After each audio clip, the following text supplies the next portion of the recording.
Thank you, Mr. Speaker. May I first have permission to insert comments in the journal? So please? ordered. Thank you so very much, sir. I voted against this all along the way and the underlying measure, but my measure here sitting before us hopes to improve the minimum wage by expanding the tip credit.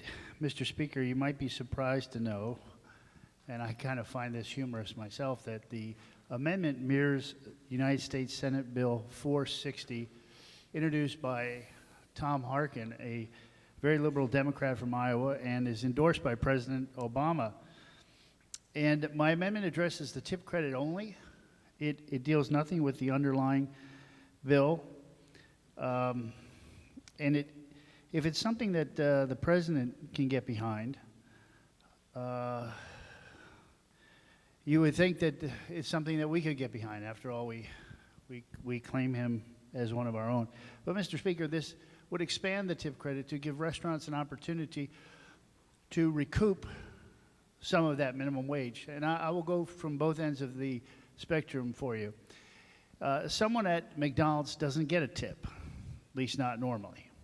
Someone at Morton's, if they're good, can make $200–300 a night in tips.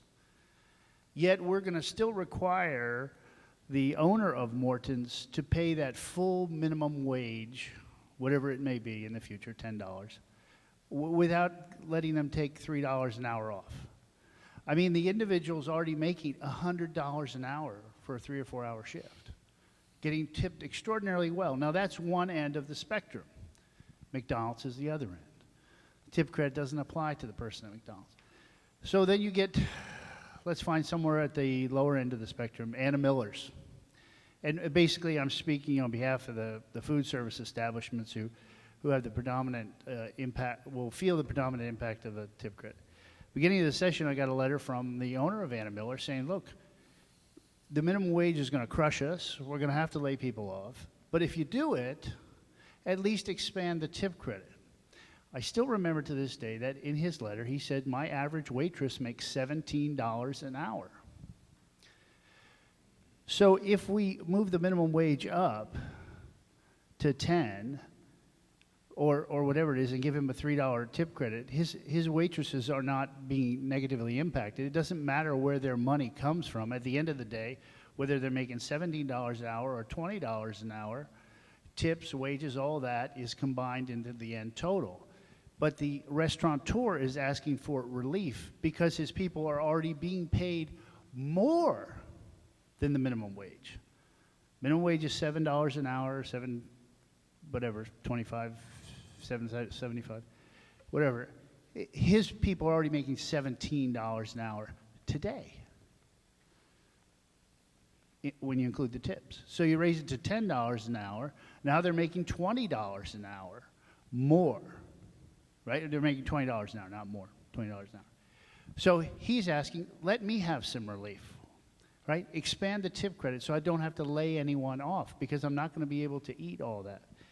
So, Mr. Speaker, if it's good enough for Senator Tom Harkin, if it's good enough for President Obama, which he endorsed Senate Bill 460, the Federal Fair Minimum Wage Act, introduced by Tom Harkin last year, and is I think it's good enough for us. It's a pro-business move.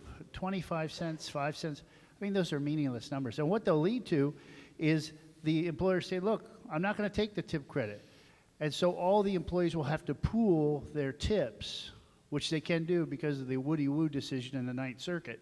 They can be forced to pool their tips with the back office help, the dishwasher, the busboy. Sometimes the busboys get tips, sometimes they don't, but they'll be forced to do that.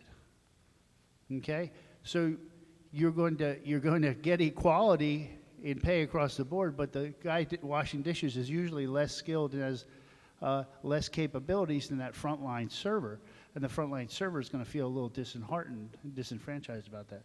So, Mr. Speaker, those are my reasons for asking for consideration of a somewhat more liberal or in line with President Obama and President and Senator Harkin's tip credit. Thank you.